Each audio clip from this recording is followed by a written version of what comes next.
কোথেকে আসতেছে? এই আপনার এই ব্যাগে কি দেখো দেখি, এই দেখো কি সাফ কি? আরে টাপাল টাপাল, এই ব্যাগের মধ্যে টাপাল। ঠিক আছে, আরে ব্যাগে ব্যাগ ভরা, ব্যাগ ভরা। হ্যাঁ ঠিক আছে, সমস্ত দিন।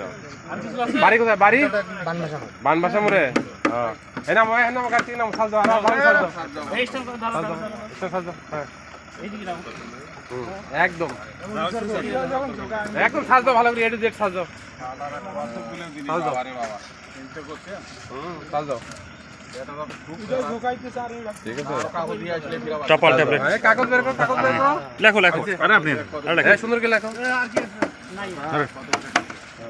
এই একটু তোমার দরকার, এদিকে স্যার এই ব্যাগে রাখি, এই কাছে আসো, এই ব্যাগটা অল্প ভিডিও বন্ধ করো। আসমানদার করে দিয়ে দুটো দুই মাস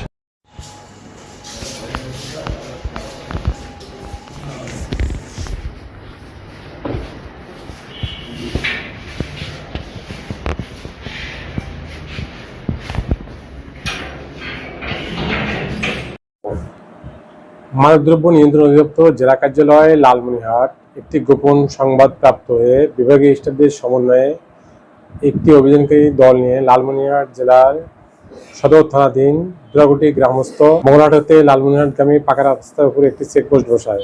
কালো রঙের একটি পালসার যোগে দুজন ব্যক্তি আসলে তাকে আমরা আটক করে উপস্থিত সাক্ষীদের সামনে পালসার গাড়ি এবং মোটরসাইকেলটি তল্লাশি করে আসামিদের দেহ তল্লাশি করে তাদের দুইজনের মাঝখানে সিটের উপর রাখা একটি শপিং ব্যাগের মধ্যে অবৈধ মাদকদ্রব্য টাপাল 100 নামীয় টার্মিনাল ট্যাবলেট 2000 পিস উদ্ধারও জব্দ করি। ঘটনাস্থলে আসামিদেরকে গ্রেপ্তার করি, ঘটনাস্থলে একটি জব্দতালিকা অনুমোদন তৈরি করি। তারপর আসামিদের বিরুদ্ধে লালমনিরহাট সদর থানায় একটি নিয়মিত মামলা দায়েরের প্রক্রিয়া চলছে।